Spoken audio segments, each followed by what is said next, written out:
সারা বিশ্বের নবী জনাবে মুহাম্মদুর রাসূলুল্লাহ সাল্লাল্লাহু আলাইহি সাল্লাম বাজারের মধ্যে প্রবেশ করলেন। বিশ্বনবী দেখলেন ওই বাজারের মধ্যে একটা কান কাটা মরা ছাগল পড়ে আছে। বিশ্বনবী সাহাবায়ে কেরামদেরকে বললেন, ও সাহাবীর দল, তোমাদের মধ্যে এমন কেউ কি আছে যে মরা কান কাটা ছাগলটাকে 1 দিরহামে কেউ কিনে নিবে? বিশ্বনবীকে উপস্থিত সাহাবায়ে কেরাম বললেন, ইয়া রাসূলুল্লাহ, ওগো আল্লাহর নবী, ওগো দয়ার নবী, আপনি যদি আমাদেরকে ফ্রিতে দিয়ে দেন তবু আমরা নিব না। এ মরা কান কাটা ছাগল নিয়ে আমরা কি করব?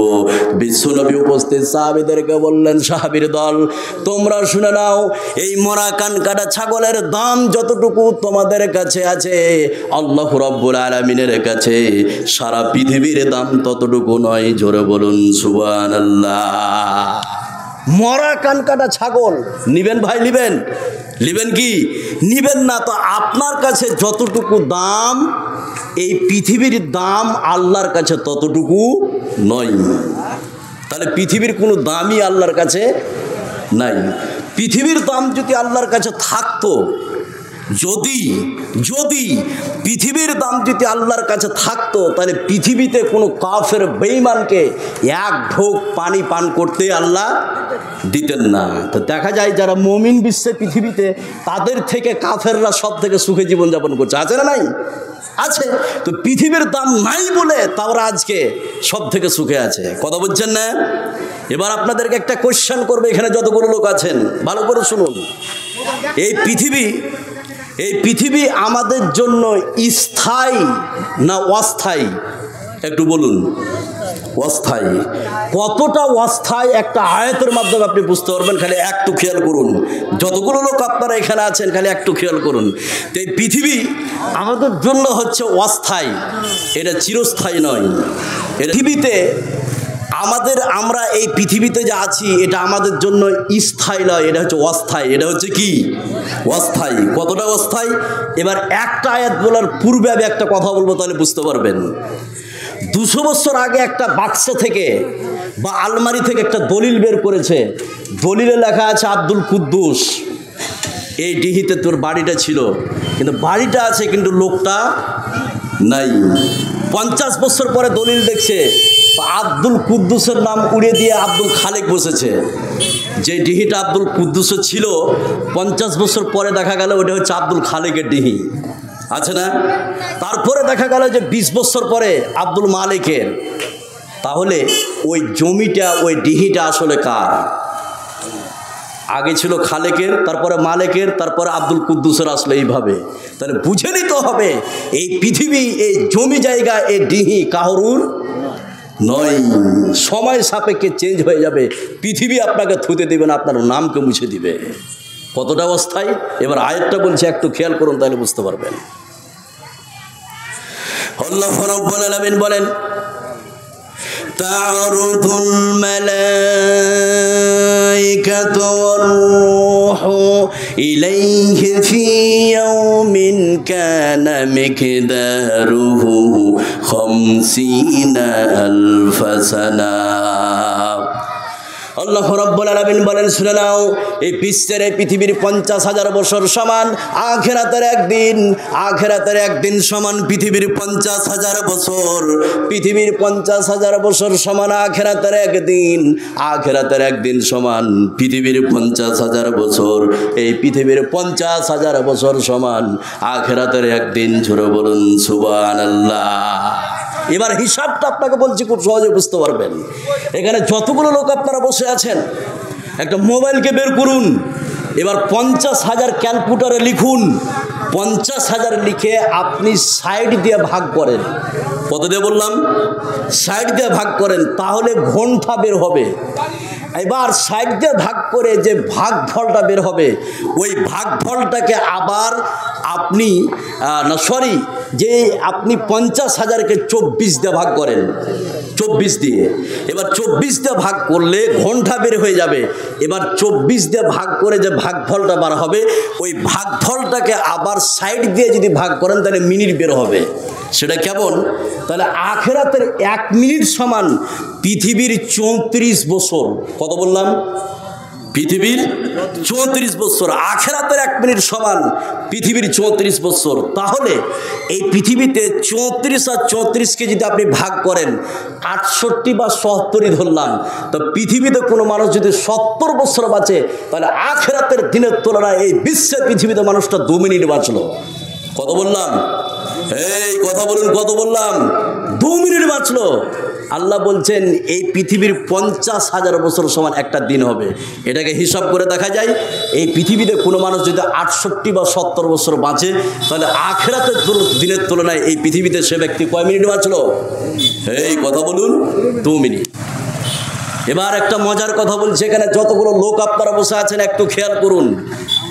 দুনিয়া, কিছু লোক আছে যারা দুনিয়াকে নগদভাবে ভোগ করতে চায়, আছে না?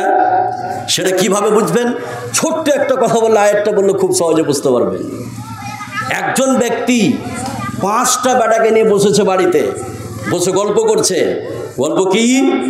বেটাদেরকে বুঝাচ্ছে, বাপ বেটা খুব কষ্ট করে জমি জায়গা করেছি, খুব কষ্ট করে বাড়ি করেছি, আমি সকালবেলায় বেরিয়ে যেতাম, দেখুন গল্পটা দেখুন বাপের। হচ্ছে দুনিয়াকে নগদভাবে ভোগ করছে। গল্পটা কি? বলছে যে কষ্ট করে জমি জায়গা করেছি। সেটা কিভাবে? বাপ বেটাকে বলছে যে সকালবেলায় বাড়ি থেকে বেরিয়ে যেতাম, যাওয়ার পরে আমি ওই একটা হাট করতাম নদীর উপরে, শুক্রবারের হোটেল ছিল আমার আগে, ওই হোটেলে আমি মানুষকে খাওয়া দাওয়া করতাম। কোনোদিন শুক্রবারের নামাজ পড়েনি, শুধু জমি জায়গা কেনার জন্য, তোমাদেরকে মানুষ করার জন্য। বাপ বলছে বেটাকে, রমজান মাসে একটাও আমি রোজা রাখিনি, শুধু টাকা ইনকাম করার জন্য, তোমাদেরকে মানুষ করার জন্য, জমি জায়গা কেনার জন্য। প্রতিদিন আমি বাড়ি থেকে বেরিয়ে যেতাম, ফজরের আজান দিত তখন, আমি এক ওয়াক্ত নামাজ পড়িনি, শুধু টাকা ইনকাম করার জন্য, তোমাদেরকে মানুষ করার জন্য, বাড়িঘর করার জন্য। এটা বলছে বাপ কাদেরকে? তার ছেলেদেরকে, বেটাদেরকে। এবার আপনি বলুন, এই লোকটা দুনিয়াকে নগদভাবে ভোগ করেছে। কথা বুঝছেন না? শুধু টাকার পাশে ছুটে পড়েছে, শুধু জমি জায়গার পাশে ছুটে পড়েছে, সময় পায়নি। বাপ বেটাকে বলছে যে একদিনও নামাজ পড়ার সময় পাইনি, শুক্রবারও নামাজ পড়ার সময় পাইনি, খালি তোদেরকে মানুষ করার জন্য। কথা বুঝছেন না? এই দুনিয়াকে নগদভাবে ভোগ করেছে। আল্লাহ বলছেন এর জন্য জাহান্নাম। এর জন্য কি? জাহান্নাম। এবার আয়াতটা বলছি, খুবই সহজ, আপনি বুঝতে পারবেন, একটু খেয়াল করুন। আল্লাহ রাব্বুল আলামিন বলেন, من كان يريد العاجلة عجلنا له فيها ما نشاء لمن نريد ثم جعلنا له جهنم يصلاها مذموما مدحورا। আল্লাহ রাব্বুল আলামিন বলেন, শুনে নাও, এই বিশ্বে পৃথিবীতে কোনো মানুষ যদি দুনিয়াকে নগদভাবে ভোগ করতে চায়, এই বিশ্বে পৃথিবীতে কোনো মানুষ যদি দুনিয়াকে নগদভাবে কামনা করে, আল্লাহ রাব্বুল আলামিন বলেন যাকে ইচ্ছা আমি তাকে দিয়ে দিই, আর যখন দুনিয়া ভোগ করা হয়ে যায়, আমি আল্লাহ রাব্বুল আলামিন তার জন্য জাহান্নামকে রেখে দিয়েছি। জোরে বলুন নাউযুবিল্লাহ। এখানে যতগুলো লোক আছেন, আমি একটা কথা বলি অ্যাডিশনাল, সেটা কি? এই পৃথিবীতে অনেক মানুষ বলে যে মুল্লি সাহেব 5 ওয়াক্ত নামাজ পড়ি, রোজা রাখি, তবুও সংসার চলে না। বল আছে না? আল্লাহ তো মুমিনদের সঙ্গে আছে। কাদের সঙ্গে? কথা বলুন, কাদের সঙ্গে? মুমিনদের সঙ্গে আছে। এরপরে এই কোয়েশ্চেনটা অজান্তে চলে আসে, 5 ওয়াক্ত নামাজ পড়ি, কোনোদিন হারাম খাই না, তবুও মুল্লি সাহেব সংসার চলে না। আর যেই সারা রাত আপনার মিলে ঘুরে বেড়াচ্ছে, মদ খায়, সেই 5তলা বাড়িতে টাকার অভাব নেই। আছে না নাই? এই কথা বলুন, আছে না নাই? এবার 2টা আয়াত বললে বিষয়টা ক্লিয়ার বুঝতে পারবেন। আল্লাহ বলছেন ধৈর্য ধর। কি বলছেন? ধৈর্য ধর। এবার অ্যাডিশনাল কথাগুলো বলি, তারপরে আয়াতগুলো বললে বুঝতে পারবেন যে দুনিয়াতে আপনি এত ইমানদার, তবু আপনার সংসার চলে না। আর যে একবারও আল্লাহর নাম লাই না, তার টাকার অভাব নাই, তার গাড়ির অভাব নাই। আছে না নাই? আছে। এবার দুনিয়াটা আল্লাহর কাছে কোনো দাম নাই, মুমিনদের কাছে কোনো দাম নাই। এবার হাদিসটা বলে 2টা আয়াত বললে বুঝতে পারবেন। এ দুনিয়া হচ্ছে মুমিনদের জন্য জেলখানা। কি বললাম? এ দুনিয়া হচ্ছে মুমিনদের জন্য কি জেলখানা। বিশ্বনবী বলে দিয়েছে মুমিনদের জন্য জেলখানা। এবার যারা জেলে গেছে তারা কি স্বাধীনভাবে নিজের মন মতো চলতে পারে? এই কথা বলেন, চলতে পারে কি? পারে না। নিজের ইচ্ছা মতো খাওয়ার কিছু ইচ্ছা করলে সেটাও পাই না। তাহলে এই পৃথিবীতে আপনি যদি আফসোস করেন এটা ভুল হয়ে যাবে, যেহেতু বিশ্বনবী বলে দিয়েছেন যে দুনিয়া হচ্ছে মুমিনদের জন্য জেলখানা। তোমার ইচ্ছা মতো তুমি চলতে পারবে না, তোমার ইচ্ছা মতো তুমি খেতে পারবে না। কে মদ খাচ্ছে, কে মেলে ঘুরছে, কে তাস খেলছে, সেটা তুমি করতে পারবে না, যেহেতু মুমিনদের জন্য পৃথিবীটা কি জেলখানা। এটা স্বয়ং বিশ্বনবীকে আল্লাহ পাক বলে দিয়েছেন, এই মোহাম্মদ তুই অন্যের সম্পদের দিকে, অন্যের বাড়ি ঘরের দিকে তাকাবি না। তো দুটো চোখ অন্যের সম্পদ, অন্যের টাকা, অন্যের বাড়ি ঘরের দিকে তোর দুটি চোখকে প্রসারিত করবে না। কথা বলছেন না? এবার আয়াত দুটি বলছি, খুবই সহজে বুঝতে পারবেন। তাহলে দুনিয়া হচ্ছে মুমিনদের জন্য জেলখানা। এখানে ইচ্ছা মতো সব কিছু পাওয়া যাবে না, শুধু মুমিনদের জন্য। এবার বিশ্বনবীকে আল্লাহ পাক বলে দিয়েছে যে এই পৃথিবীতে তুমি অন্যের সম্পদের দিকে তোমার দুটি চোখে কি করো না, প্রসারিত করো না। এবার আয়াত দুটো বলছি, পরে পরে খুব সহজে বুঝতে পারবেন। আল্লাহ রাব্বুল আলামিন বলেন, ولا تمدن عينيك إلى ما متعنا به أزواجا منهم زهرة الحياة الدنيا لنفتنهم فيه ورزق ربك خير وأبقى। আল্লাহ রাব্বুল আলামিন বিশ্বনবীকে বলছেন, হে মুহাম্মদ তুমি তোমার দুটি চোখ অন্যের সম্পদের দিকে, অন্যের টাকা পয়সার দিকে তোমার দুটি চোখকে তুমি প্রসারিত করো না। হে মুহাম্মদ তুমি শুনে নাও, তোমার রবের রিজিক হচ্ছে উত্তম, আর তোমার রবের রিজিক হচ্ছে চিরস্থায়ী। তোমার রবের রিজিক হচ্ছে উত্তম, তোমার রবের রিজিক হচ্ছে চিরস্থায়ী। জোরে বলুন সুবহানাল্লাহ। ওদের সম্পদের দিকে তাকাবে না, তাদের সম্পদ হচ্ছে অস্থায়ী। যারা আজকে দেখুন আল্লাহর ধার ধারে না, রাসূলের ধার ধারে না, তাদের টাকা পয়সার অভাব নাই, তারা হচ্ছে পৃথিবীতে ফাঁসির আসামি। তারা হচ্ছে কি ফাঁসির আসামি। ফাঁসির আসামি কীরকম দেখুন, ফাঁসি যাদেরকে হয়, ফাঁসি হওয়ার আগ মুহূর্তে তার শেষ ইচ্ছা কি সেটা পূরণ করতে চায় গভর্নমেন্ট। কথা বলছেন না? তার শেষ খাবারটা কি তাকে বলে দেওয়া হয়। তাহলে পৃথিবীতে যারা দুনিয়া নিয়ে পড়ে আছে তারা হচ্ছে ফাঁসির আসামি। ফাঁসি যখন দেওয়া হয় তার আগ মুহূর্তে তার শেষ খাবার কি সেটা গভর্নমেন্ট, সরকার সেটা পূরণ করে, যে তুমি কি খেতে ইচ্ছুক, যা খেতে চাইবে সেটা তাকে দেওয়া হবে। আর কি সে ব্যক্তি পাবে? এই কথা বলুন, পাবে কি? ওটা ওর শেষ খাবার। তো পৃথিবীতে যারা মদ, জুয়া, আবিঝাবিটা বেড়ায়, তাদের জন্য যতক্ষণ দেহে শ্বাস আছে ততক্ষণ তার জন্য খাবার। যখন থেকে দেহে শ্বাস বেরিয়ে যাবে আর তাদের পরে আর কোনো তাদের খাবার থাকবে না এবং পাবে না। সে কথা আল্লাহ পাক কোরআনে কারীমের মধ্যে বলে দিয়েছে যে কিয়ামতের ময়দানে দুনিয়াদারের জন্য, যারা দুনিয়াকে চুষে খেয়েছে তাদের জন্য কিয়ামতে জান্নাতে কোনো অংশ থাকবে না। কথা বলছেন না? এবার আয়াতটা বললে খুবই সহজে বুঝতে পারবেন। আল্লাহ রাব্বুল আলামিন বলেন, ইয়াউমা ইউরাদুল্লাযীনা কাফারু আলান নারি আযহাবতুম তাইয়্যিবাতিকুম ফি হায়াতিকুমুদ দুনিয়া ওয়াসতামতাতুম বিহা। আল্লাহ রাব্বুল আলামিন বলেন, শুনে নাও, অবিশ্বাসীদেরকে যখন জাহান্নামের সন্নিকটে উপস্থিত করা হবে তখন তাদেরকে বলা হবে, দুনিয়ার জীবনে তো তোমরা সুখ শান্তি ভোগ করে শেষ করেছো, এখানে তোমাদের কোনো সুখ শান্তি নাই, তোমাদেরকে লাঞ্ছনাদায়ক শাস্তি দেওয়া হবে। জোরে বলুন নাউযুবিল্লাহ। এই দুনিয়া, এই পৃথিবীতে আপনাকে সাদাসিধে জীবনযাপন করতে হবে। কথা বলছেন না? বিশ্বনবীর দিকে তাকান, আখির নবী, সারা পৃথিবীর নবী, শ্রেষ্ঠ নবী, তার জীবনযাপনটা কত সাদামাটা ছিল। এবার একটা হাদিস বলছি, খুব সহজে বুঝতে পারবেন এখানে যতগুলো লোক আছে। বিশ্বের নেতা, এরপরও তার জীবনটা কত সাদাসিধে ছিল। খালি একটু খেয়াল করুন, তাহলে আপনারা বুঝতে পারবেন যে কত সাদাসিধে তার জীবন ছিল। খালি একটু খেয়াল করুন। আমার নবী, আপনার নবী, সারা বিশ্বের নবী জনাবে মুহাম্মদুর রাসূলুল্লাহ সাল্লাল্লাহু আলাইহি সাল্লামের সাহাবী হযরত ওমর বিশ্বনবীকে দেখতে আসলেন। বিশ্বনবী খেজুর পাতার উপরে শুয়ে আছেন। বিশ্বনবী যখন উঠে বসলেন, বিশ্বনবীর গায়ে খেজুর পাতার দাগ কেটে কেটে বসে আছে। জোরে বলুন সুবহানাল্লাহ। হযরত ওমর বিশ্বনবীর শরীর দেখে হাওমাও করে কাঁদতে আরম্ভ করলেন। বিশ্বনবী বললেন, ওমর তুমি কাঁদছো কেন?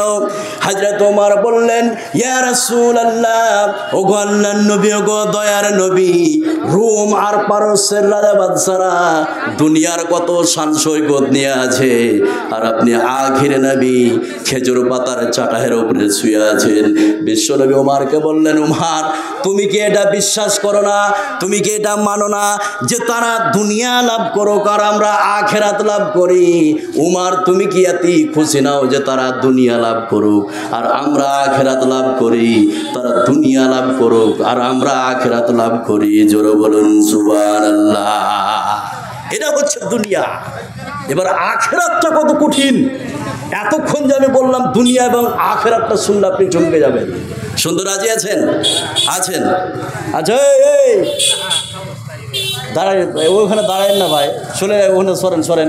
আর এখানে দাঁড়িয়ে আছেন ওটি, এদিকে ঢুকেন না তো, সরেন ওখান থেকে সরেন।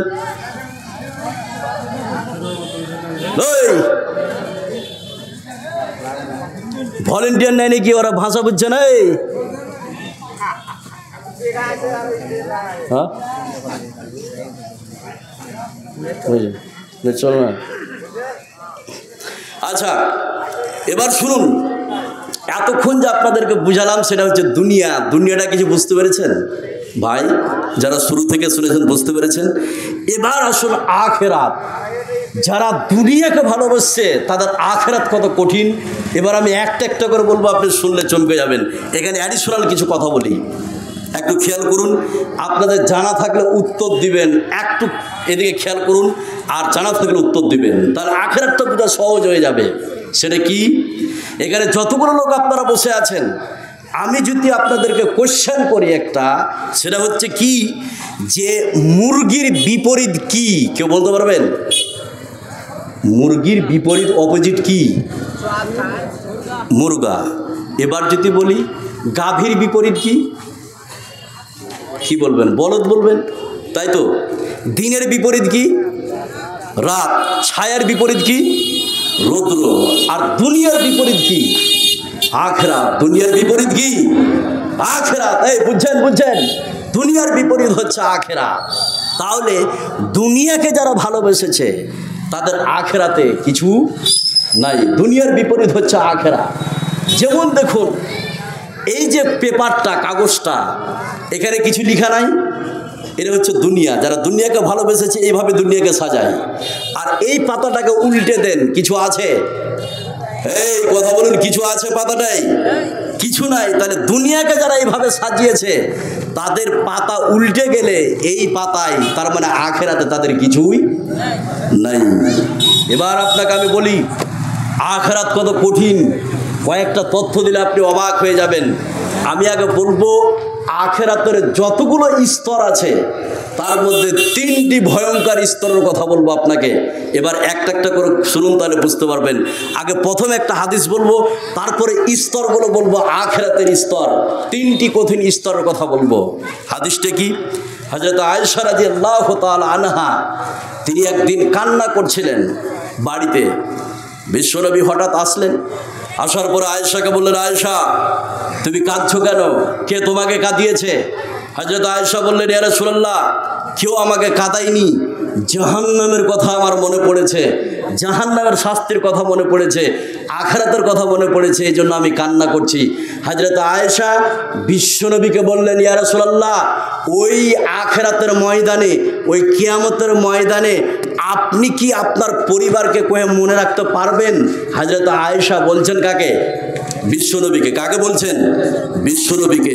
আখির নবী এই বিশ্বনবী এবার উত্তরটা দিচ্ছেন। দেখুন আখেরাতের 3টে স্তর কত কঠিন। এবার হাদিসটা বলে স্তরগুলো বলবো, তাহলে বুঝতে পারবেন। আমার নবী, আপনার নবী, সারা বিশ্বের নবী জনাবে মুহাম্মদুর রাসূলুল্লাহ সাল্লাল্লাহু আলাইহি সাল্লাম আয়েশাকে বলছেন, আয়েশা তুমি শুনে নাও, ওই কিয়ামতের ময়দানে এমন 3টা স্তর আছে, কেউ কাউকে মনে রাখতে পারবে না। তুমি আমার বিবি হয়েও তোমাকে আমি মনে রাখতে পারবো না। জোরে বলুন সুবহানাল্লাহ। বিশ্বনবী 1 নম্বরে বললেন, যেখানে হিসাবের স্থান, যেখানে মানুষের হিসাব হবে, ওই জায়গায় কেউ কাউকে মনে রাখতে পারবে না। 2 নম্বরে বিশ্বনবী বললেন, যখন মানুষের নেকি আর গুনাহ দাঁড়িপাল্লাতে ওজন করা হবে, আয়েশা সেই জায়গায় কেউ কাউকে মনে রাখতে পারবে না। আর 3 নম্বর বিশ্বনবী বললেন, যখন ফুলসেরাতকে জাহান্নামের উপরে ফিট করা হবে, ওই জায়গায় কেউ কাউকে মনে রাখতে পারবে না। বিশ্বনবী বললেন, এমন 3টি জায়গা আছে যে আমি বিশ্বনবী হয়েও আমি আমার পরিবারকে বলে মনে রাখতে পারবো না। জোরে বলুন সুবহানাল্লাহ। 3টি কঠিন জায়গা। কত কঠিন? এবার আপনাকে আমি বলছি, দুনিয়ার বিপরীত আখেরাত। এই যারা দুনিয়াকে ভালোবেসেছে, দুনিয়াকে সাজিয়েছে, তাদের আখেরাতের চ্যাপ্টারটা, তাদের আখেরাতের পাতাটা ফাঁকা। কথা বলছেন না? এবার দেখুন হিসাব কত কঠিন জায়গা। বিশ্বনবী বললেন, এই জায়গায় কেউ কাউকে মনে রাখতে পারবে না, কত কঠিন। তারপরে বলবো মিজান, তারপরে বলবো পুলসিরাত। ভালো করে শুনুন। তো প্রথমে আমি যেটা বলবো সেটা হচ্ছে আপনার হিসাবের স্থান, যেখানে মানুষের হিসাব হবে। কথা বলছেন না? যেখানে মানুষের কি হবে? হিসাব হবে। ওই কিয়ামতের ময়দানে হিসাবের স্থানে মানুষের আমল অনুপাতে হিসাব কঠিন এবং সহজ হবে। কথাটা বুঝাতে পারলাম? ওই হিসাবের স্থানে মানুষের আমল অনুপাতে হিসাব কঠিন এবং সহজ হবে। সেটা কেমন? মুমিনদের হিসাব হবে গোপনে, মুমিনদের হিসাব কি? নির্জনে। আর কাফের বেঈমান দুনিয়াদারের হিসাব হবে জনসমক্ষে। কথা বলছেন না? 1 2 মুমিনদের হিসাব হবে খুব তাড়াতাড়ি। মুমিনদের হিসাব হবে কি? তাড়াতাড়ি। কত তাড়াতাড়ি? একটা ফরজ নামাজ বা ফরজ সালাত আদায় করতে যতটুকু সময় লাগে, কত লাগে? 10 মিনিট হাইস্ট। কত? 10 মিনিট। তো একজন মুমিনদের হিসাব এই 10 মিনিটের মধ্যে একটা ফরজ সালাত, ফরজ নামাজের মতো যতটা সময় লাগে ওই সময়ের মধ্যে ক্লিয়ার হয়ে যাবে। কথা বলছেন না? আর কাফের বেঈমান দুনিয়াদারের হিসাব যে কতক্ষণ লাগবে সেটা আল্লাহ ছাড়া কেউ বলতে পারবে না। নাম্বার 3, সেটা কি? ওই কেয়া হিসাবের স্থানে প্রথম যে জিনিসটার হিসাব হবে, ইবাদতের দিক দিয়ে প্রথম যে জিনিসটার হিসাব হবে সেটা হচ্ছে নামাজের। কিসের হিসাব? নামাজের। এখানে অ্যাডিশনাল কথাটা বলে দিই, তাহলে আরও খুব ভালোভাবে বুঝতে পারবেন। সেটা কি? আল্লাহ ওই হিসাবের স্থানে কাউকে অপরাধী প্রমাণ না করে শাস্তি দিবেন না। অপরাধী প্রমাণ করে না করে কোনো শাস্তি দিবে না। সেটা কেমন? মনে করেন এই ঢেকুলে মারপিট হয়েছে আজকে রাত্রে।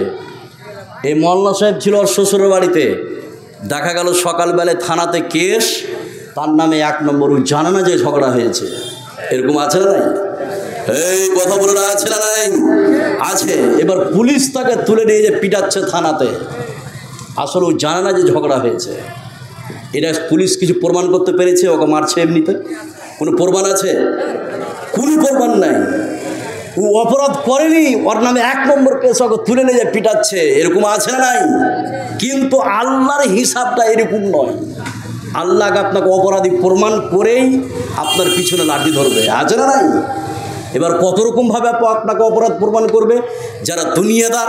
এবার আপনাকে একটা একটা করে দেখাচ্ছি। চাখাও না। এবার এই পৃথিবীটা আপনার দুনিয়াতে কত রকমভাবে ওই হিসাবের স্তরে অপরাধী প্রমাণ করবে। এবার দেখুন, আপনাকে বলছি একটা একটা করে, তাহলে বুঝতে পারবেন। তো ওইখানে আপনার হিসাবের দিক দিয়ে প্রথম যেটা হিসাব দিবে সেটা হচ্ছে নামাজের। সেটা হচ্ছে কি? নামাজের। এবার মুমিন ব্যক্তি তো নামাজের হিসাব দিয়ে দিবে। এবার বেঈমান দুনিয়াদারকে যখন বলবে, এই নামাজ পড়েছিলি? বলে হ্যাঁ, মিথ্যা কথা বলবে। আর আল্লাহ তখন তাকে অপরাধী প্রমাণ করবে, বলবে যে হ্যাঁ নামাজ পড়েছি, 5 ওয়াক্ত নামাজ পড়েছি, তাহাজ্জুদও ছাড়েনি। আল্লাহ তো আগে থেকে জানে কি জানে না? এবার তাকে অপরাধী প্রমাণ করবে কিভাবে, সে কথা আল্লাহ পাক কোরআনের মধ্যে বলছেন। দেখুন কত রকম ভাবে দুনিয়াদারকে অপরাধী প্রমাণ করবে। অপরাধ প্রমাণ না করে তাকে জাহান্নামে দিবে না। এবার যখন বলবে যে নামাজ, বলে হ্যাঁ তাহাজ্জুদও পড়েছি, বেঈমান বলবে একত্ব নামাজ পড়েনি। এবার প্রমাণ করবে, অপরাধী প্রমাণ করবে। আয়াতটা বললে আপনি বুঝতে পারবেন। আল্লাহ রাব্বুল আলামিন বলেন, يوم يكشف عن ساق ويدعون إلى السجود فلا يستطيعون। আল্লাহ রাব্বুল আলামিন বলেন, পৃথিবীতে নামাজ পড়েছিল বলে হ্যাঁ, পৃথিবীতে রোজা করেছিল বলে হ্যাঁ, পৃথিবীতে তাহাজ্জুদ পড়েছিল বলে হ্যাঁ, তখন আল্লাহ রাব্বুল আলামিন বলবেন এই জায়গায় তুমি একটা সিজদা দিয়ে দেখিয়ে দাও। এবার ওই বেঈমান যখন সিজদা দিতে যাবে, আল্লাহ রাব্বুল আলামিনের হুকুমে তার পিঠটা, তার শরীরটা রডের মতো হয়ে যাবে, পিলারের মতো হয়ে যাবে। আল্লাহ রাব্বুল আলামিনকে সিজদা করতে পারবে না। জোরে বলুন নাউযুবিল্লাহ। পৃথিবীতে সিজদা করেনি, ওখানে কি পারবে? এই কথা বলুন, পারবে কি? অপরাধ প্রমাণ। 2 নম্বর অপরাধ প্রমাণ করবে। সেটা কি? আপনার এক তো বললাম ওখানে ইবাদতের দিক দিয়ে প্রথম যেটা হিসাব হবে সেটা হচ্ছে নামাজের, আর দ্বিতীয় যেটা হবে আপনার বান্দার হকের দিক দিয়ে প্রথম যেটা হিসাব হবে সেটা হচ্ছে খুনের। কিসের বললাম? খুনের। যখন জিজ্ঞেস করবে পৃথিবীতে কাউকে মেরেছিলি? না। কাউকে হত্যা করেছিলি? বলে না, আমি ভালো লোক ছিলাম, কোনোদিন কাউকে চর মারেনি, কোনোদিন কারোর হক মারেনি, কোনোদিন কাউকে হত্যা করেনি। এবার আল্লাহ প্রমাণ করবে কিভাবে, সে কথা আল্লাহ পাক কোরআনে কারীমের মধ্যে বলছেন। হিসাবের স্থান কত কঠিন, আপনি পাসাতে পারবেন না। আল্লাহ রাব্বুল আলামিন বলেন, اليوم نختم على أفواههم وتكلمنا أيديهم وتشهد أرجلهم بما كانوا يكسبون। আল্লাহ রাব্বুল আলামিন বলবেন, পৃথিবীতে কোনো মানুষের হক নষ্ট করেছিল বলে না, পৃথিবীতে কাউকে মার্ডার করেছিল বলে না, পৃথিবীতে কাউকে চড় মেরেছিল বলে না। অমনি সময় আল্লাহ রাব্বুল আলামিন মুখটাকে বন্ধ করে দিবেন, হাত তখন কথা বলবে, মানুষকে চড় মেরেছিলাম, মানুষকে হত্যা করেছিলাম, মানুষের সুদের টাকা গুনেছিলাম। আর পা তখন বলবে ঠিক বলছে, ঠিক বলছে, ঠিক বলছে। ওই কিয়ামতের ময়দানে হিসাবের স্থানে এইভাবে অপরাধী প্রমাণ করবে। জোরে বলুন নাউযুবিল্লাহ। 2 নম্বর প্রমাণ। নাম্বার 3, এখানে একটা অ্যাডিশনাল কথা বললে, আয়াতটা বললে খুব সহজে বুঝতে পারবেন। সেটা কি? এই মোবাইলে আপনি যদি গুগল সার্চ করেন বা ইউটিউবে, তো 150 বছরের ছবি দেখতে পাবেন। 100 বছরের নাই মাওলানা সাহেব, ইউটিউবে 100 বছরের ছবি। তো আল্লাহ আপনাকে অপরাধী প্রমাণ করার জন্য পৃথিবীর প্রত্যেকটা মানুষের গলায় একটা সফটওয়্যার দিয়ে দিয়েছে। কি দিয়েছে? সফটওয়্যার। আপনি দেখতে পাবেন না, কথা বলছেন না, এটা সফটওয়্যার দিয়ে দিয়েছে। এই সফটওয়্যারে টোটাল জীবনে আপনি যা বলছেন সব কিছু রেকর্ড হয়ে যাচ্ছে, লিপিবদ্ধ হয়ে যাচ্ছে। যা বলছেন সব কিছু লিপিবদ্ধ, সব কিছু রেকর্ড হয়ে যাচ্ছে। এই সফটওয়্যার কিয়ামতের ময়দানে আল্লাহ ওপেন করবেন, খুলবেন। এই সফটওয়্যার দিয়ে দিয়েছে গলায়, যা বিশ্বের মানুষ জানে না, যা বিশ্বের মানুষ জানে না। এবার কিয়ামতে হিসাবের স্থানে আপনাকে তিন রকম পদ্ধতিতে অপরাধী প্রমাণ করবে। সেটা কিভাবে? যে পৃথিবীর প্রত্যেকটা মানুষের গলায় একটা সফটওয়্যার দিয়ে দিয়েছে। সে কথা আল্লাহ পাক কোরআনে কারীমের মধ্যে বলছেন।